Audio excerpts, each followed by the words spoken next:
Before pension was extended to banking industry, way back in 1993, we used to wonder that what would we do in old age? How we will sustain ourselves in old age? Whether the terminal benefits we receive will be sufficient to give us the yield for our sustenance, or our children will be too willing and too good to take care of us financially. These were the issues we used to think before 93. But when in 93 pension came, the question was whether to opt for pension or continue in CPF. And industry level organizations prepared chart who will get how much on superannuation, who will get pension with how much terminal benefits.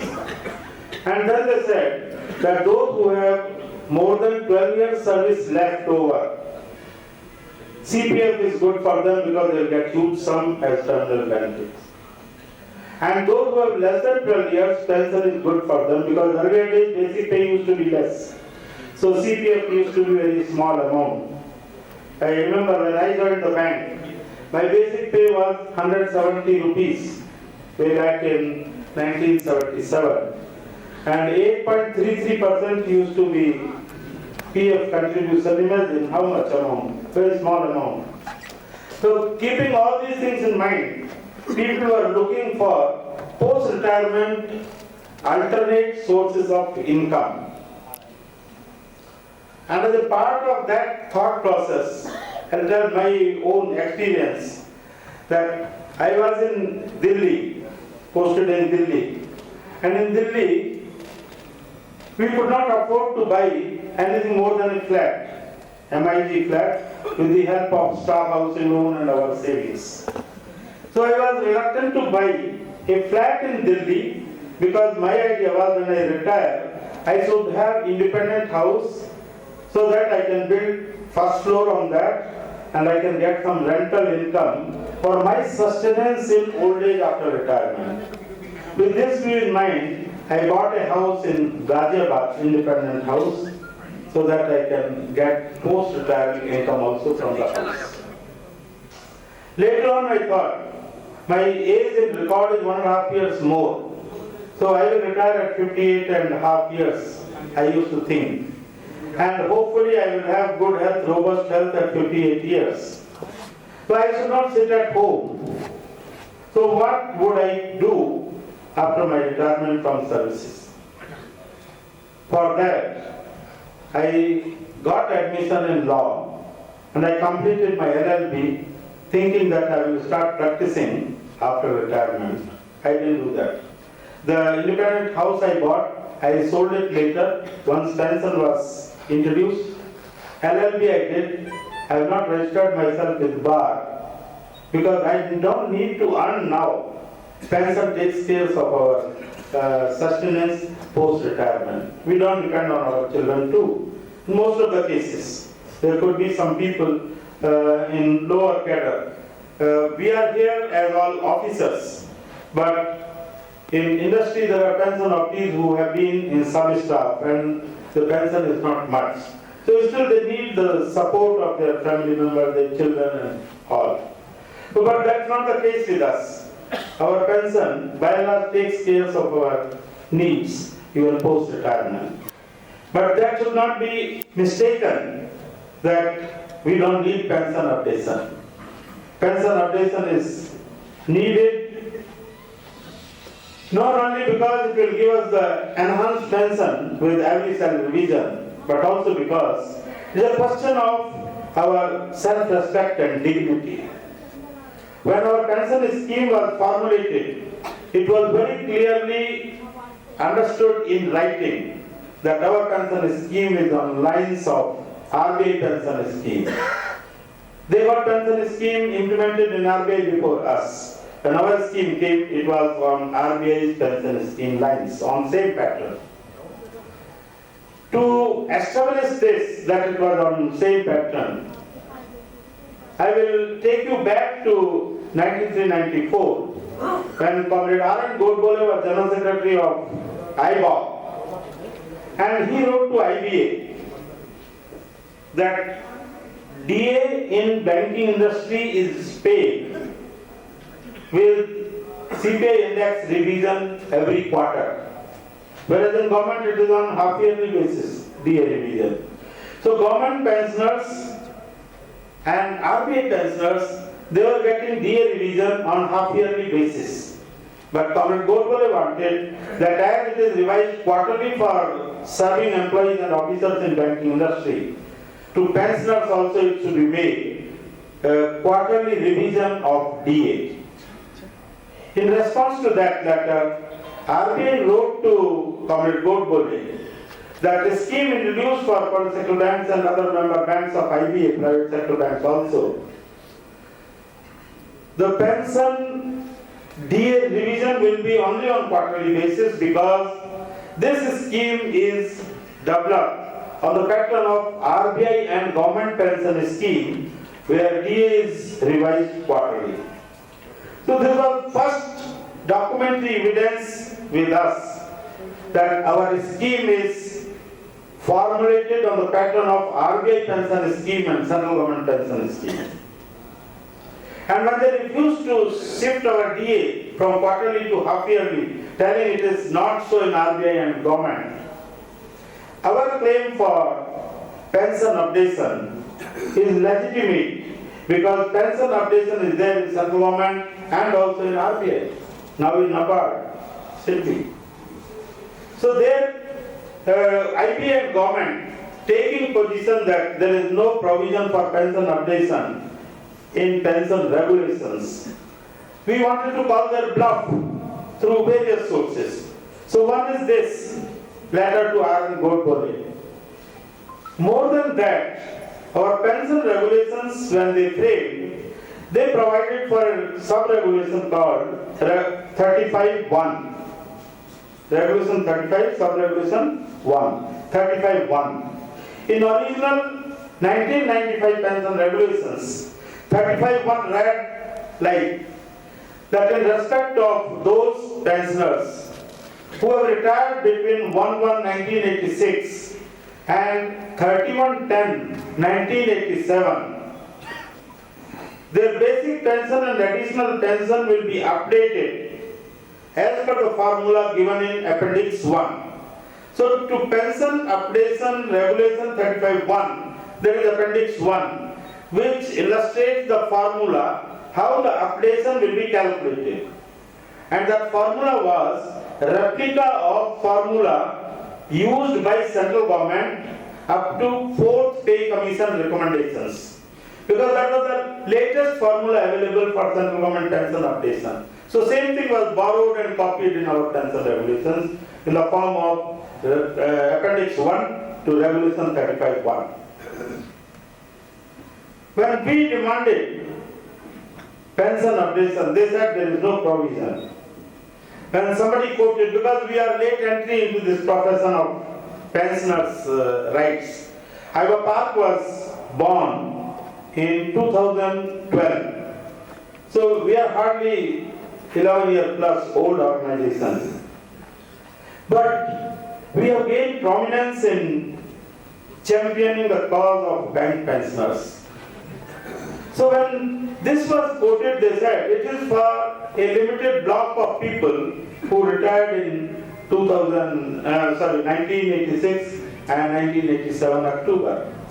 When we came to the light as pensioners representative body in the form of IBAPA, we studied pension regulations and we started telling them that this 35.1, which provided for a block of people to be updated at the time of introduction of pension, has been amended in March 2003. The regulation was amended. Amended regulation reads as basic pension and additional pension wherever applicable shall be updated, not will be updated. It says shall be updated as per the formulae, not as per formula given in Appendix 1, as per the formulae, plural, given in Appendix 1. So we focused on these two words, that updation is not discretionary. It says shall be updated. So government cannot say it is our sweet will, it's our choice. No. It is mandatory for them to update. Second, the word which was formula given in Appendix 1 has been replaced by formulae. That means it will apply for all future wage revisions. There is no single formula in Appendix now. Appendix needs to be updated with every salary revision. Because it has values like up to basic pay this much, 50%, up to basic pay this much, like that it says the values of basic pay. And then it arrives at what is the formula for updation. We started telling that. When we started telling that, we started issuing circular as CBPRO, as IVAPAR. The word spread amongst the office bearers, activists, and even ordinary members, thanks to the social media evolution, that even individual members have access to information today, as we have. Our information may not be more than the individual members, because same social media conveys to everybody. So when this started spreading, we started getting requests from different banks, organizations for affiliation. And IVAPAR, which was born in 2012, started growing in size too.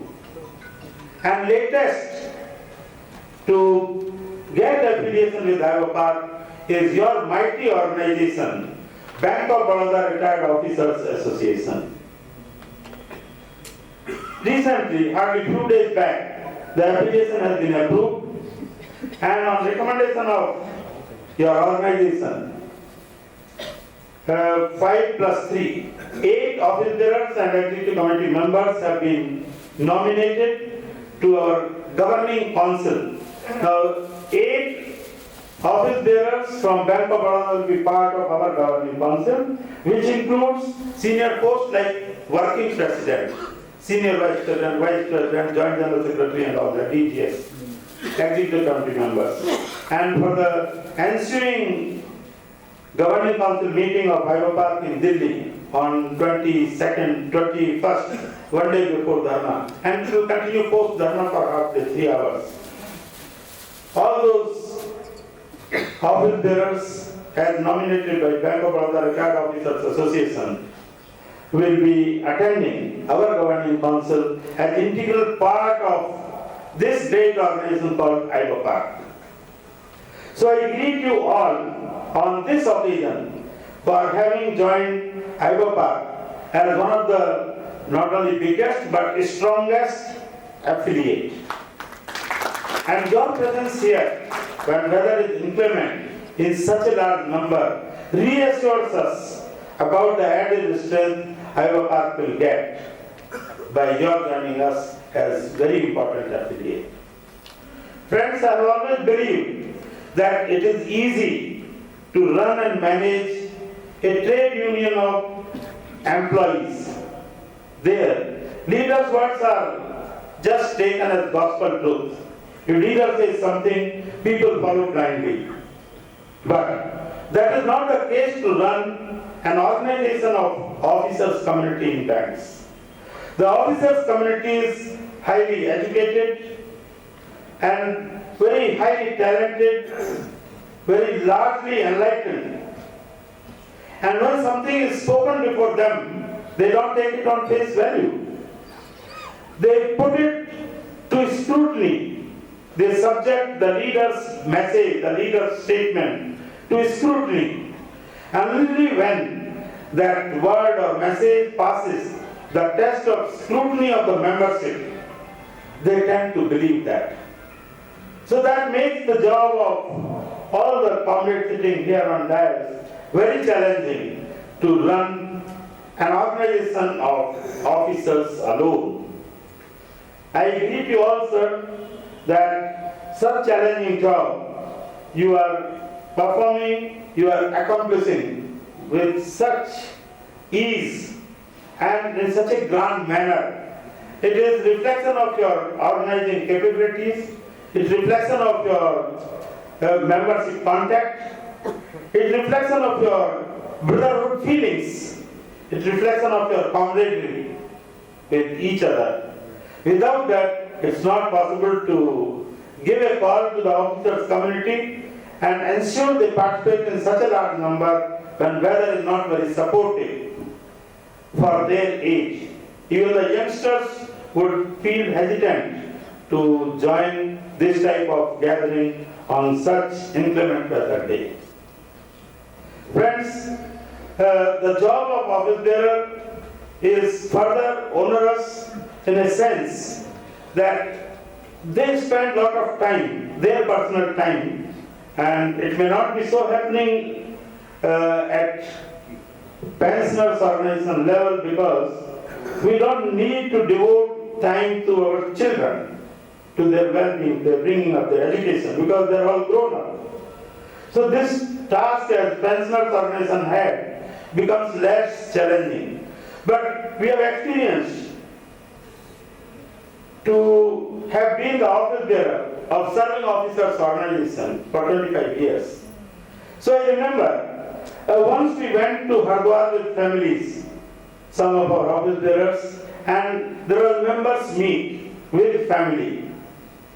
In that meet, the group of ladies, they were talking that once a person has become office bearer, how we are neglected. So one of the wives said that जब से ये office bear बने इन्होंने मुझसे बात करना ही छोड़ दिया है, टाइम ही नहीं मिलता. Then we were also overhearing, so we went there. The lady who was telling this, कि बात करना छोड़ दिया है, her husband who was our AGS in Meerut region, he came and said, क्यों झूठ बोल रही हो? कहाँ बात करना छोड़ा है? बोली बता दो पिछले कितने महीने से बात नहीं की. तो इन्होंने कहा मैं तो रोज बात करता हूँ. तो बोली झूठ बोल रहे हो, रोज बात करते हो. तो बताओ तुम रोज क्या बात करते हो?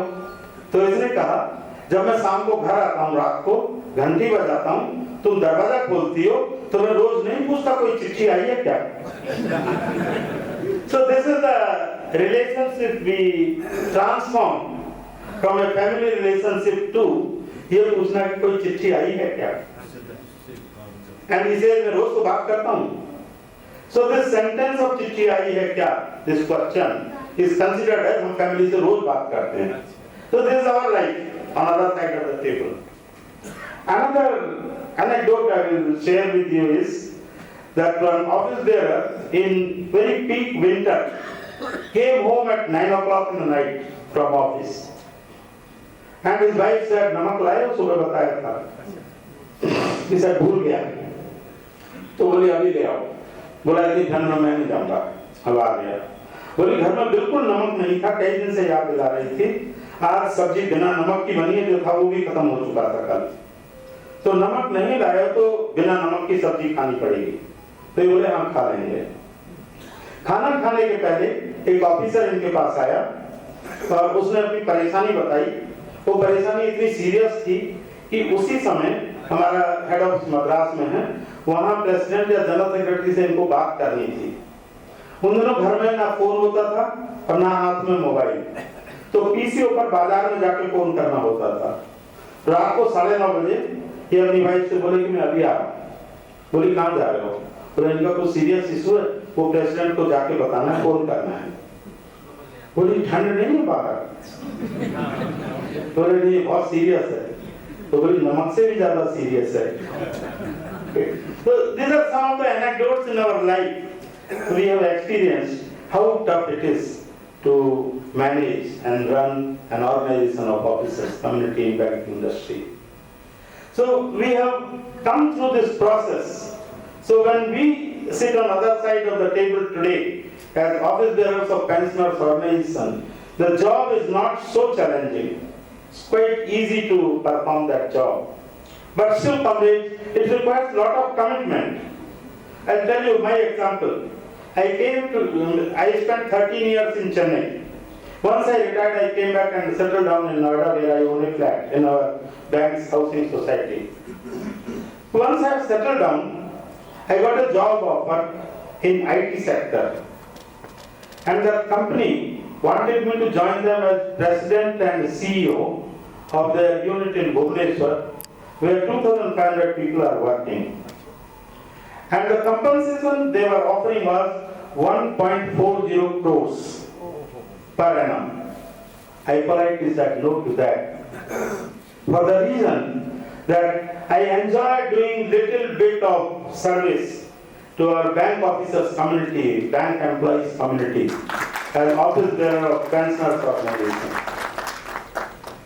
I am also chairman of our housing society right from its inception, sometime in 97-98.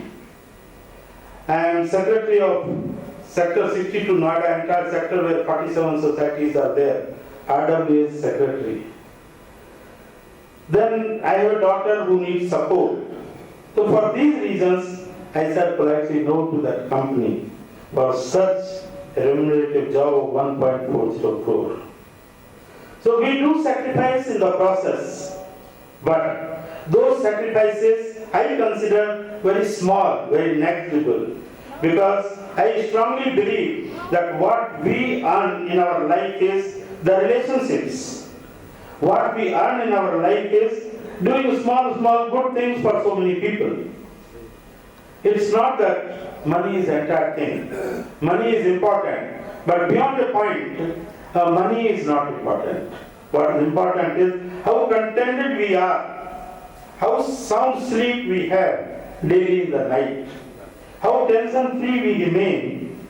The job also gives tension, but this tension is worth taking because it is for somebody else's cause.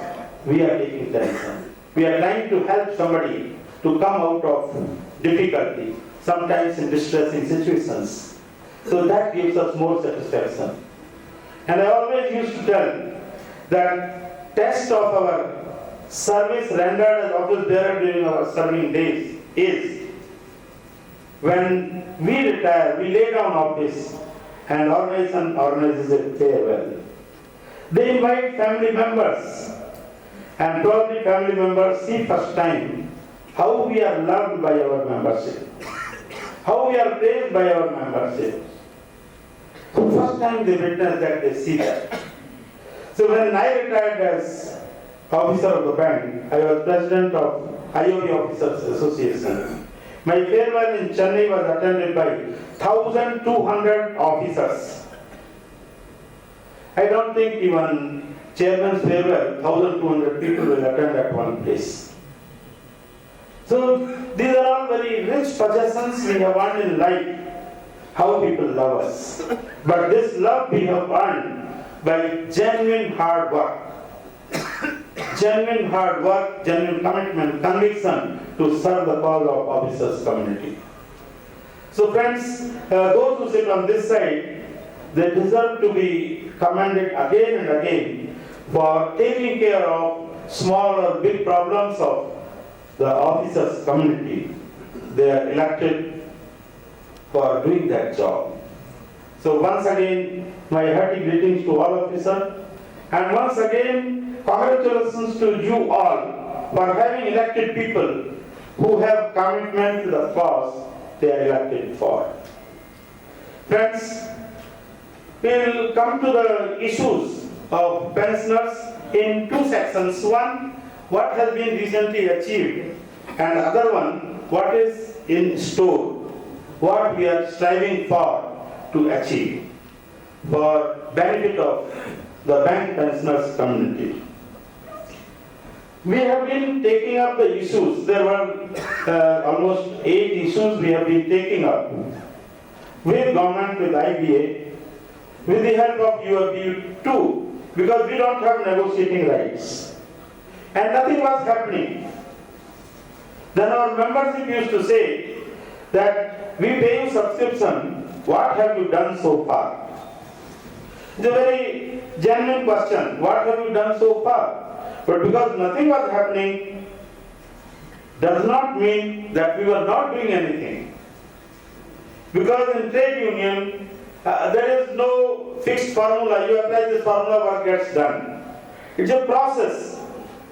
Resolution of every issue is a long drawn process, because without having any recognition to have negotiating rights with IBA, to have the powers to sign settlement or MOUs with IBA. Still, we try to work as a force. We have no powers, we have no authorities. We work as a force to make the power work. And that takes time. So we used to tell them that even about pension updation, which is the most sensitive issue for pensioners, even today, and it was there even 10-15 years ago. We used to tell them that IBA and government have been telling there is no provision for updation of pension. So we can't do it. We have brought them to the stage that they acknowledge in our meetings with them that yes, there is a provision for updation of pension in the form of Regulation 35(1). So we have succeeded in convincing them that there is a revolution. But next sentence which comes from their side is that in Supreme Court case of MC Singla, government, IBA and banks have taken a position that there is no provision for pension updation in the regulation. So we can't give. We told them that our belief and understanding of small English is that you are telling that now you can't take a U-turn because Supreme Court you have committed there is no provision. So we told them our little English knowledge tells us that U-turn is a course correction. When we overshoot, we go on a wrong path, wrong road, we take a U-turn to come back. So it is a course correction. So why, as responsible people in decision-making body like IBA or the government, should you be reluctant to do course correction by taking a U-turn? We also told them that we have been part of banking system. We were like you till yesterday. Today you are sitting in IBA. We are running a pensioners organization. But tell us honestly as bankers, we and you, have we not entered into out-of-court settlement to the defaulters, the corporate borrowers, where cases are pending in the court, in DRT, in DRAT, cases were pending. Still we had out-of-court settlement with them. Those who have robbed us, robbed our defaulters of the money, with those defaulters which have indulged in criminal activities of diverting the funds, swindling away the money. And they are asking for deep discount for settling the dues, asking for huge haircut as high as 97%. The big people, the recognized supposedly big people in the country, they ask for 97% haircut. Are we asking for any haircut? Are we defaulters? Are we dishonest?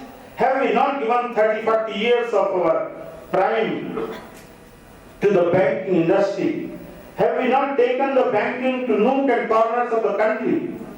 Have we not taken the banking to the downtrodden people of the country? Did we not open 48 crores Jan-Dhan accounts for poor people of this country? What we have not done which was expected of us to do?